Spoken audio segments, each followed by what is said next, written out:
staff sharing session jointly organized by Center for E-Learning and Center for Excellence in Learning and Teaching ATU. Today we have with us Assistant Professor Swaroop, who will be talking about podcasting. Okay. Thank you, Pratima, and good morning, colleagues, and welcome. As Pratima said, I would be sharing my experiences with podcasting, an exercise that we did last semester. Sorry, the 2009 July semester, not the last semester. So as you can see, it started as a simple idea of just adding a little more value or using a tool that could add a little more value to the conventional methods of teaching. But as we were conceptualizing this idea, we thought of getting a little more organized and structured in the approach so that we can add a little more value to this option of teaching. So starting on a very general note, of course, we all understand and know, and we have practiced it enough, that teaching is a fine blend of art and science, and each of us are distinctly different in exercising these skills of creation of learning environment, enhancing learning, adopting different modes, strategies, basing our teaching on sound philosophies and theories, addressing different concepts of and domains of human and developmental psychology. We explore through our teaching strategies and methods different dimensions of teaching like understanding, subject knowledge, professional inquiry, values and beliefs, adopting different methods, techniques, learning styles, trying to address diverse learning abilities, using differentiated learning, and so on and so forth. As time passes by, we see with every subsequent year, it's a new generation of students coming in. And as the AC Nielsen Media Survey last year mentioned, that Singapore youth is more wired than ever. Right? Especially the Gen Y, and an estimated 58% of youth between the age of 12 and 27 were heavily dependent on technology for their learning and also for their day-to-day affairs of social networking and so on. So it's, as a teacher, as a network teacher, we do also have our own set of options, be it videos, be it audio, be it photographs, be it social networking, and so on and so forth. It's for us to choose from this menu card what best suits our strategies and approaches to teaching and what best suits the student cohort that we are dealing with. So to a large extent, it's an informed choice that we can now make courtesy all these options and facilities that are available to us. We chose podcasting. Now, we all know that students have different learning abilities, different learning attitudes and aptitudes. So we thought of exploring the use of podcasting as another possible avenue to enhance their learning capacities. So before this, can I ask that I hope everybody has heard about this word podcasting. It's been there for quite a while now. Have any of you really used this in your teaching? Okay, so that gives me good ground to stand now. All right, so what really is podcasting? Simply by definition, podcasting means it's a digital audio or a video file. It is episodic. It is downloadable. It is program driven. It usually has a host and more often has a theme, but most importantly, it has the convenience of access, right, which probably is a very important element that leads to significantly increased acceptability of this mode by the student community. They can access it anywhere, anytime. But simply speaking, podcasting simply means what you do is you record a small audio clip, make a suitable audio file, upload it on the internet, the students download it, listen to it, and that's it. Right? That is simple words what podcasting is all about. So I think simplicity is the essence of this particular tool, both in creating it as well as in accessing it. Before I move on to this, let me try and give you a small demo of how simple it is to create an audio file and how simple it is to upload it and provide it to the students. There are many, many softwares available out there. The choice is yours, but what we have as a part of our NI menu is something called as Audacity. That is exactly what we used for this particular exercise. I have a microphone here, and this is plugged into the microphone jack. So there's Audacity. It's freely downloadable. If let me just take you through this. If you go to the L Online site, you have an Audacity downloader, a student downloader, and a staff downloader. You download using the staff download, and yeah, that's the page 1. Click here to download, and then it takes to page 2. There you download it, and finally, once you're done, it's here.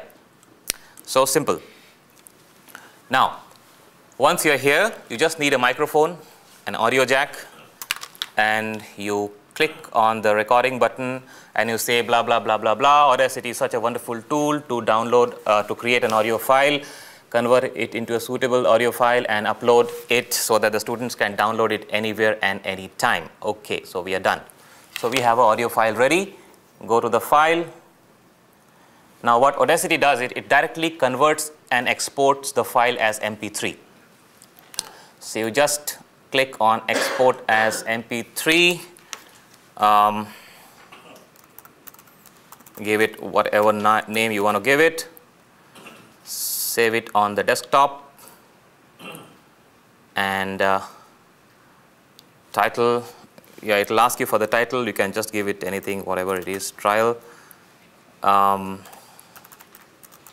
Podcast, and click OK. And you're done. There you go. Button, and you say blah, blah, blah, blah, blah. Oops, okay. Not a very inspirational file. All right. So now you have 2 options from here. One is you can directly upload this file on wherever you want to. All right. Option number 2, what we did is we posted it to a website called as posterous.com. Posterous.com. So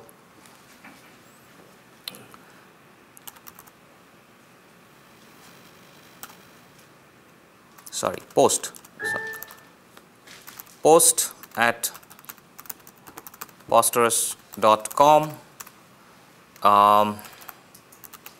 Podcast trial file, podcast trial file. You attach the file.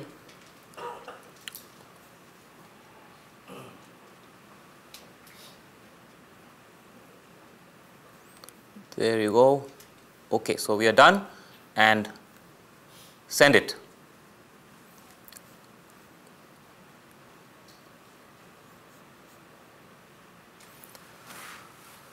Within a very short while, an email will come to you giving you a permanent link of that file on the web. So it's always there for you. Okay, so sometimes they're as late as this, but usually they're faster than this. What is this Posterous? Oh, Posterous is a freely available space on the web which acts as a repository of your podcasts, and it gives you a link that is a link to every podcast. So what I'll do is I'll just copy paste that link and send that link to the students, and they copy paste as a URL and they can listen to the podcast. So that's the advantage of it.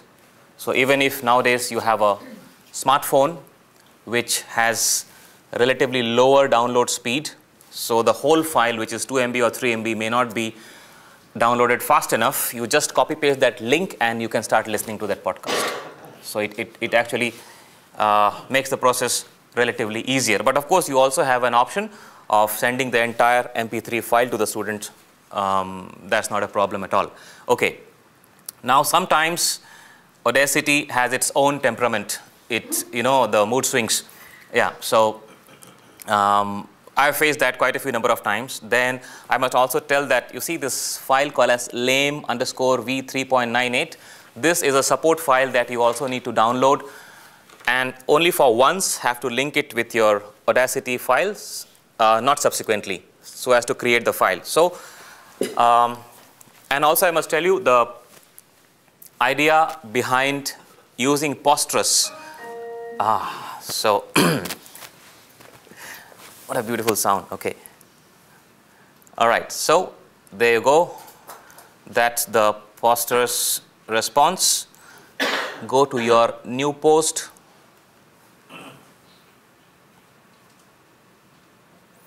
Okay. There you see the URL. That's the address. I just need to copy paste this and send this particular address to my students. And when they copy paste it, they will see this particular screen. And then you can click on this button and you say blah, blah, blah, blah, blah. Audacity is a wonderful tool to download, to create an audio file. Okay. Relax. All right. So that's the advantage of podcast. You don't have to send the entire file. You can just send that particular URL address to the students. And wherever they are, they have a laptop or a smartphone or whatever that can access the internet, they can listen to the podcast. All right, that's one. Two, we also thought of pushing these audios to the phones and the iTunes of the students, but not everybody has an iPhone. Not everybody has an iTunes account. And although seemingly it's very straightforward and simple, they have to subscribe for once to this. And this word subscribe was turned out to be a bit intimidating to the students. Why do I need to subscribe? All right. So we explored other avenues, and if we found that this Posterous is absolutely hassle-free, it is completely acceptable to the students, and it works well. And this address becomes a permanent address. Now, next year, 10 years down the road, this address will be up there, and your podcast will be up there always. How do you remove it? You can remove this. You can, I think you can do some editing work here and remove it. I haven't removed any till date, so I'm not very sure how to do, but I'm sure there must be something that you possible. Maybe you send a mail that unsubscribe or remove or whatever. So This Posterous website is free. yes, it's all free. The space is free. Everything is free. You don't have to subscribe. You don't have to subscribe. You can if you want to keep it a little more restricted and within four walls. You can subscribe as well. Yes. Anybody. It's free. It's up there. There is no limit to the number of podcasts that you can upload up there. So it's quite convenient, and most importantly, the student response has been fantastic to this. They are very, very happy with this arrangement. Is there a limit to the length of the podcast? No, not at all. In fact, my longest podcast has been 38 minutes. So I don't think too many podcasts will be generated longer than that. And trust me, podcasts, the shorter, the better. The 100% listening rate, there's an absolutely clear correlation between the length of the podcasts and the completion of listening to the entire podcast. So the shorter it is, the better it is. Okay, so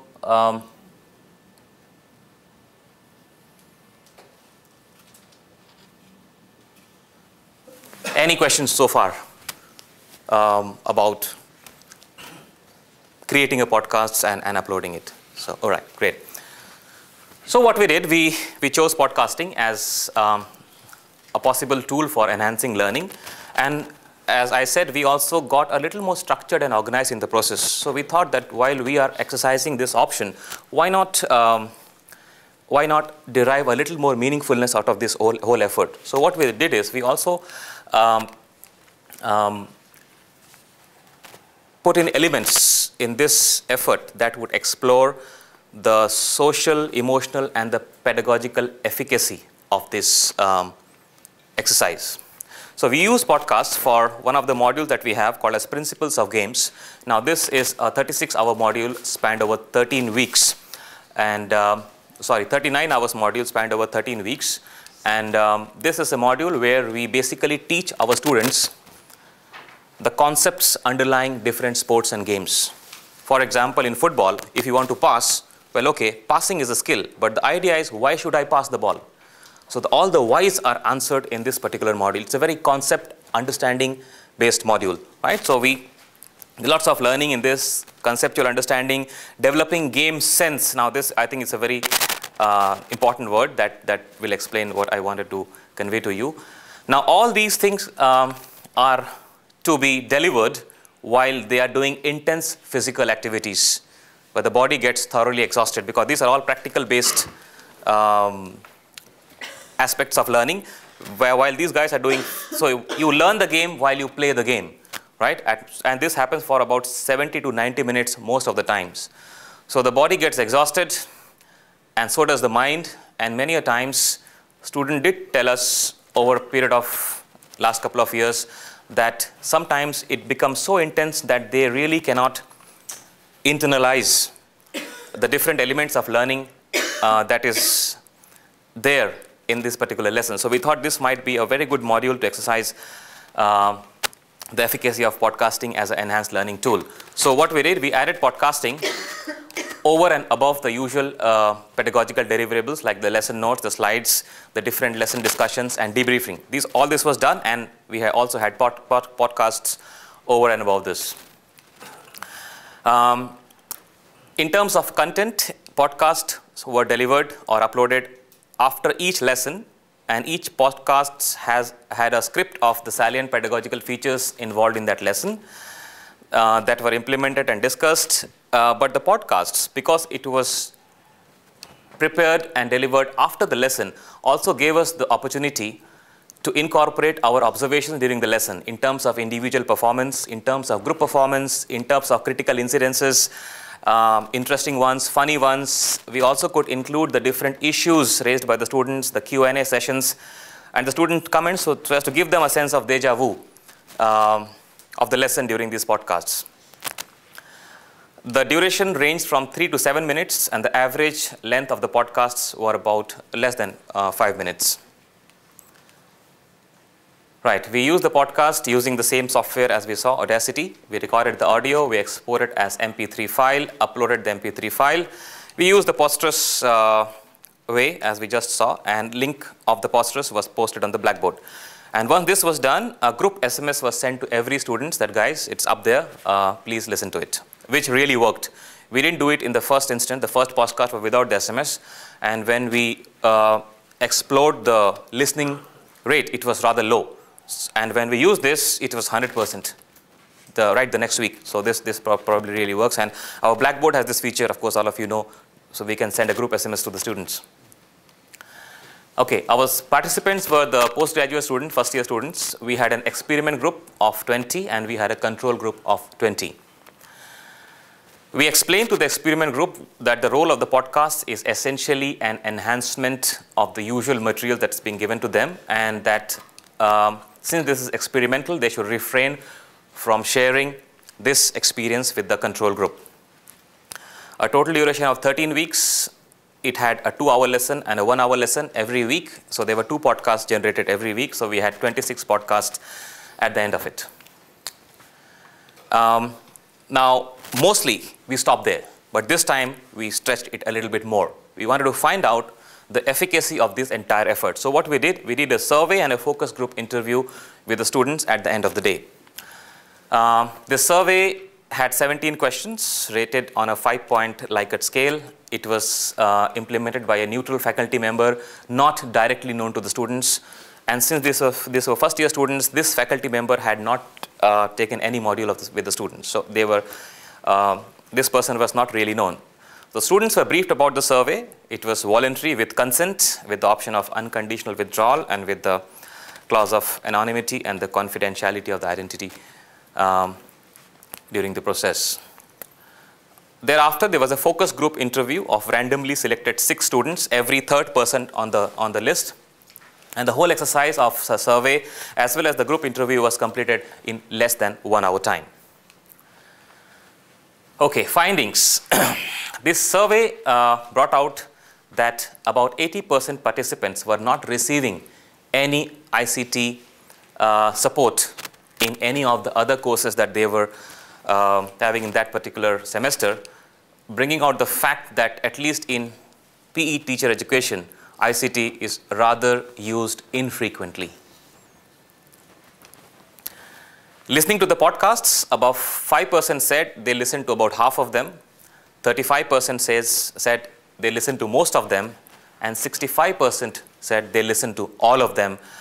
The overall score was 4.6 out of 5, which definitely suggested towards a high level of engagement by the podcasts as far as the students were concerned. When asked that whether they listened to the podcast alone or with a companion or in a group, well, 100% listened to the podcasts alone. Where 70%, the majority listened at home, more for convenience. Surprisingly, 25% says it was very cool because they could listen to it anywhere, while driving, while exercising. So, yeah, I don't know how driving, well, but it came as a response. So, yeah, I mean, I won't recommend that. But exercising is okay because the mind is focused when you exercise. Convenience aspect, when did they listen to it? Okay, I must also tell you the podcasts were uploaded within 24 hours of the lesson, right, before the next day was over. So 45% listened to the podcast within the same week, and 55% listened over the weekend. Again, it was more convenient, and therefore. So convenience was gradually coming out to be a very important factor that was driving the students in accessing this option. Talking about the quality of the media delivery in terms of veracity, 10% said this was good, 30% said very good, 60% said excellent. About the audio quality, 50% very good and 50% excellent. So probably Audacity did a good job. Right, when we explored the socio-emotional perspective of this particular tool in learning, or as far as the acceptance is concerned, if 1 was irritating and 5 was worth looking forward to, 60% said it was enjoyable, which was 4, and 30% said it was worth looking forward to. In terms of the content quality, 1 awful to 5 awesome. 25% said it was satisfactory, which was 3. 50% said really interesting, it was 4. And 25% said it was awesome. So overall, pretty encouraging feedback from the students. In terms of pedagogical perspective, when they were asked that if the material was educationally helpful, 10% okay, I don't know what the word okay means, it's probably neutral. 50% said very helpful, 40% said exceptionally helpful. How? Most popular response, that the podcasts after the lesson helped them to consolidate the knowledge and the understanding that they really could not acquire completely during the lesson time. It helped them to reiterate those concepts and sense and understanding. And of course, this is what our idea was at the beginning of the exercise. We wanted to use podcast as a tool to reinforce learning. And this also came out as one of the most popular responses, that podcasts definitely help them in reinforcement of the learning and the salient pedagogical concepts during the lesson. Second most popular response, they found that the podcasts were important for reflections because the lessons in PE are quite dynamic, conducted at intense pace, and there is relatively insufficient time for complete internalization of the content, right? So probably podcasts helped the understanding to settle down and become more concrete as they were accessed by the student, and it made a lot of content sense. Third most popular response, it was helpful in visualizing the content, right? The students told us that when they listen to the podcast, they can actually visualize what they did, and so it was quite a surprising reflection that came out, but a very interesting one nevertheless. And it also helped them to elaborate on the key teaching and pedagogical inputs of the lesson. Other responses, podcasts are very helpful for revision before examination, right? Podcasts, they thought, had a carryover effect from NIE to the schools, right? And they thought that it would be helpful during teaching practicum sessions, wherein they can ensure the inclusion of the key concepts and principles of learning in their lesson plans and also while teaching. Right. To evaluate the impact of podcast on learning, we conducted an independent t-test for the grades of the experimental group and the control group. but the result shows no significant difference in the overall marks, no significant difference in the test scores. We do have a practical test as well where they demonstrate their different skills and concepts. So there was no significant difference. There was a significant difference in the assignment marks. Okay. We didn't know what to make out of these results. So we went back to the past literature. And surprisingly, we found that two very important papers which came out in the journal Computers in Education, which is a pretty highly rated journal, by Deal and Evans, they found exactly the same thing. They found while podcasts did have a strong socio-emotional efficacy in accepting it as a possible tool in learning, the effect or the impact of podcast in actual learning and learning outcome is not really very clear. And we probably found exactly the same thing. When asked whether the podcasts were representative of the content, 100% said yes, it was an accurate representation of their lesson experiences, and that the podcast would serve as an authentic resource for them when they embark on, when they become full-fledged teachers in the schools. They would continue to use these podcasts in creating their lesson plans and using it in teaching.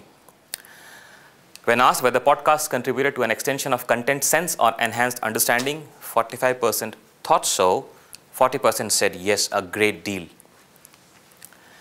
60% responded that the material of podcasts added valuable pedagogical knowledge. 65% said the podcasts would be useful to them in the future as PE teachers. Overall, when they were asked to rate the overall experience of podcast in this particular semester on a 10-point scale, we had a mean of 8.75, which was quite encouraging. So it was a thumbs up from all the students for this particular exercise.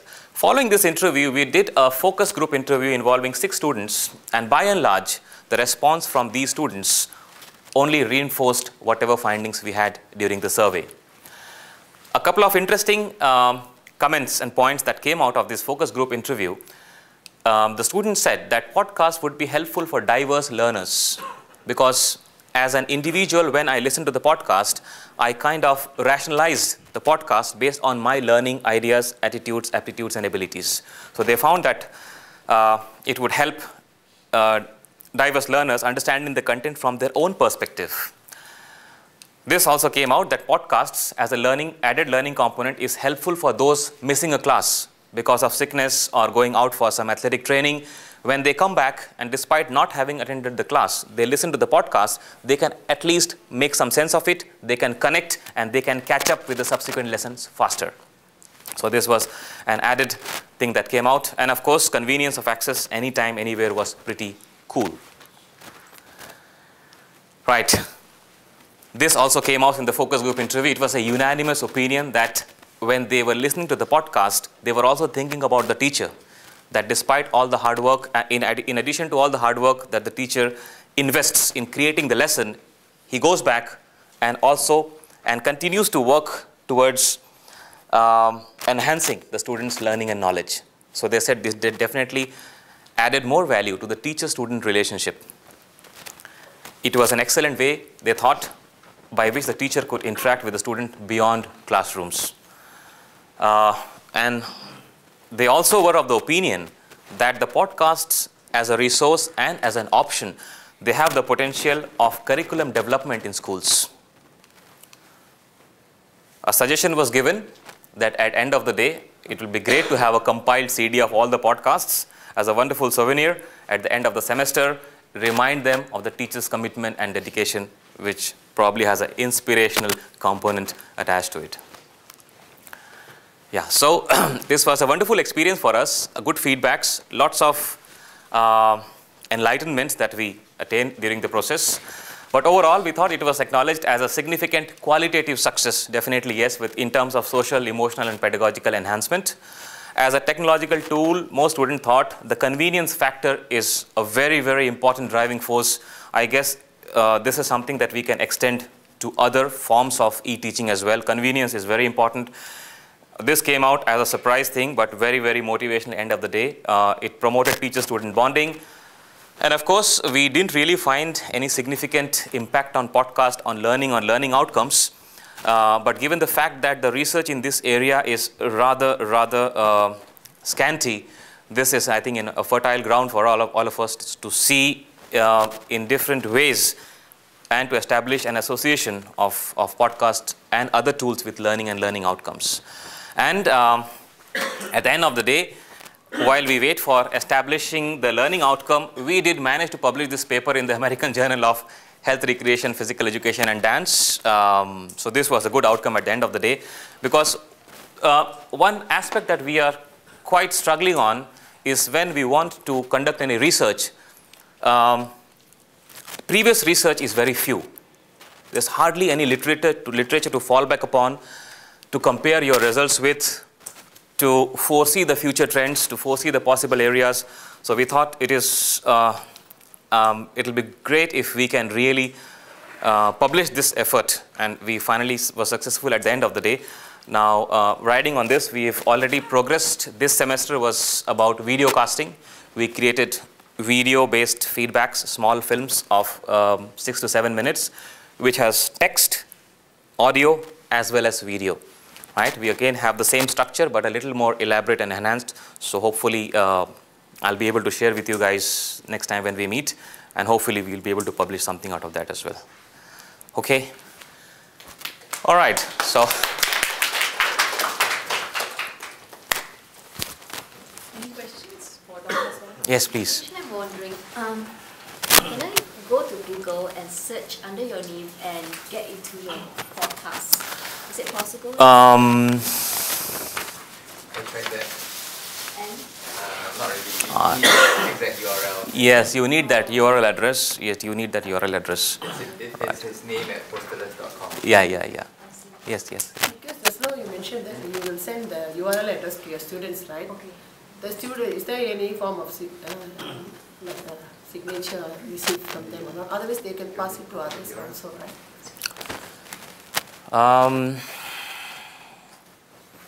Because it's open.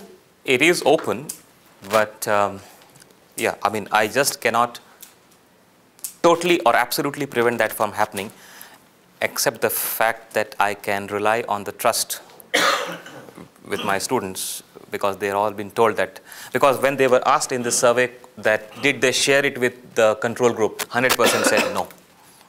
So I take it for granted. And the lame one, you said for the first time when we sent to the email. Yeah. No, not the email. When you want to generate the MP3 file from the Audacity, you have to have this DLL file called as lame DLL and connect these two files, and thereafter it's an automatic process. It's fairly straightforward and self-explanatory, but still, if you want, I can definitely show you how to do it. It's fairly simple. Yes. I think you really provided a very good opportunity for your student teachers to consume after class in a very convenient way, a follow-up and a reflective element. Did the student teachers have an opportunity to create any responses to critique class? In this particular semester, we have given them the option of rating the videos then and there and giving their responses. So plenty are coming in.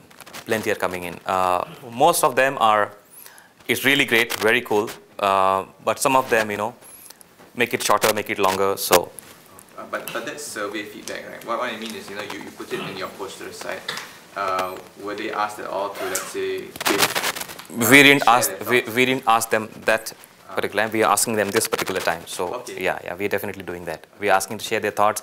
We're also giving them a small discussion board right there to post their comments, and we do see students their critique, their analysis of their colleagues' comments. So lots more is happening this particular semester. Okay. So and since it has text, audio, and video, there's lots to talk about actually. Right. So this is just audio, but this was good as an exploratory thing, which basically drove us to this semester's effort. So we do see that it is giving us the expected benefits of richer environment. It is a richer environment, definitely, and we have a background music and lots of rock and funk and jazz. So I mean, just trying to connect as close as possible the students' learning attitudes. So yeah, but thanks for that. I mean, that's actually very important. It is because that makes it more interactive rather than a one-way traffic. Yeah, it does. is the content you're recording during the lesson and you're Yes, recording clips yes, from- yes, yes, yes. It's a time-intensive thing. It's a very, very time-intensive thing. But I think that this particular factor is tempered by the knowledge and understanding that it becomes a permanent resource for the teacher, for the students, for other faculty that who would like to, share it. So it's definitely a one-time effort, but it is time-intensive. Trust me, it is very, very time-intensive. And you only have the immediacy for the students because it's their performance. So in a sense, each time you need to do it again, so they feel the immediacy. Next semester you need to do it again, so that the students will see the immediacy. Possible next semester, but we have to think something new. We have to think something new, something additional, because we already have the raw files with us. We don't have to shoot, so we can shoot some more things. If we can add a little more knowledge-based content, we can add a little more additional activities related to the same skill or the game sense. We will have to evolve continuously. We cannot keep repeating the same videos. But students, they look at the whole videos as a permanent resource. They want the videos to be taken once they're out from here. They want to keep using the videos when they are teaching in the schools. So, so the meaningfulness of this effort is within the semester, while being in NIE, and also once you're out of this place. So it does add a lot towards continued learning. You had mentioned that I think it's a very good idea, broadcasting, but you mentioned that the learning and the outcome learning is not significant. Could it be due to small sample sizes? Because you're using t-tests? That's the first thing that comes to our mind, yes. Yeah. Possible. And probably secondly is, would that involve ethical issues? Because you're having a control and experiment group. Probably it's not too fair to those that is not accessing to all these things. So could the subsequent research will consider this from the student's perspective to say that whether they can do it in a different approach so that all of them access Possible, okay. different degree or something? That's a very, very good question. And I'm happy because we've already worked around that issue in this semester. What we have done now, his question was that, are you depriving the other group of something that you're giving this group? That's not being very fair.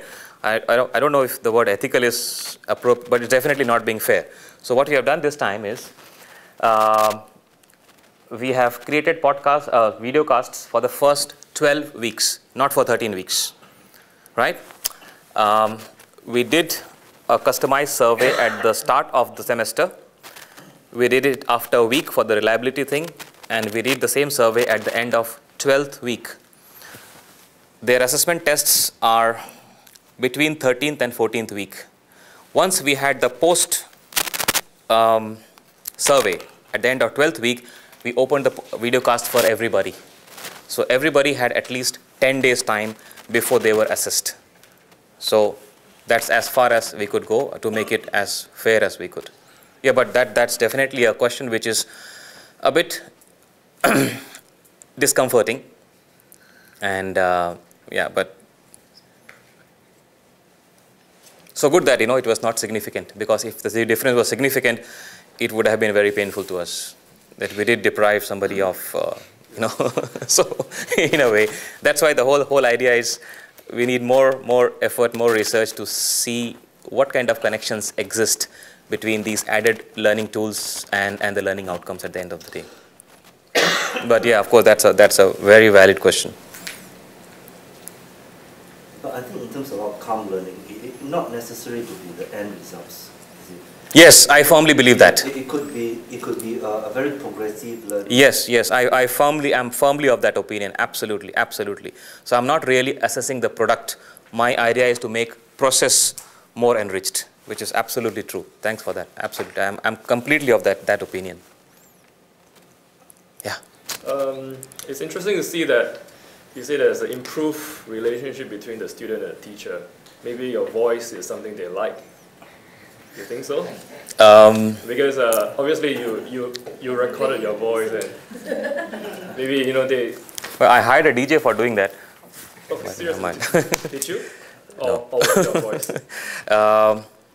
I mean, because I'm coming to another point, but just... Possible, I don't know, but they didn't. Okay, because I think it's pretty labor intensive to... It is. To record it. So have you I mean, let's consider using like a text to natural voice conversion. Yeah, then you don't have to make sure that you read it word for word and true. don't miss it. Yeah, So that will be absolutely great idea. Yes, true.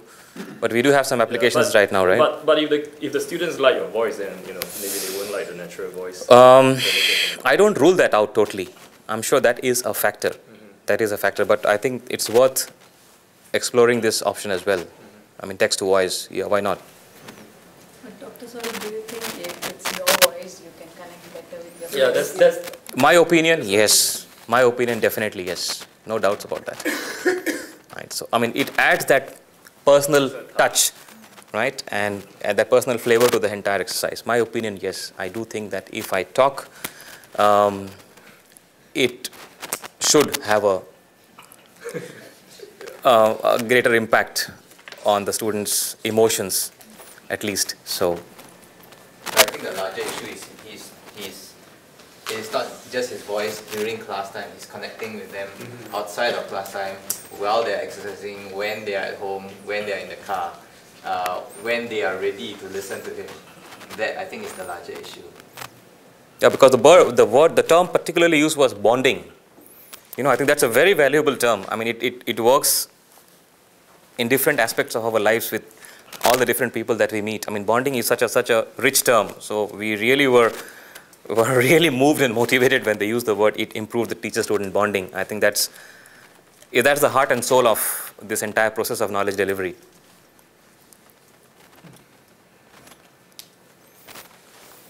If no more questions, let's thank Dr. Swarup. Oh, okay. Thank you, guys. Thanks for attending. Fill up the feedback form and help yourself. We have refreshments for you. If any of you are interested in going through that paper that we published, please let me know. I'll email it to you. And if you do podcasting, you have a reference right here to fall back upon. All right? You did, you got a voice too. Sales. Yeah, of course. So I said there are plenty. So we just happened to use Audacity, and sometimes it became temperamental. So I now use my own small. I don't need a laptop. Okay. Sitting in the East Coast Park under a coconut tree, I can record my podcasts. So, yeah. So you get even smaller than that. Now I think, the smartphones, with your phones, you can do the same thing. So, I mean, that's the exciting part, It's convenience for everybody. Right? It's up to you how much you take it, right? So,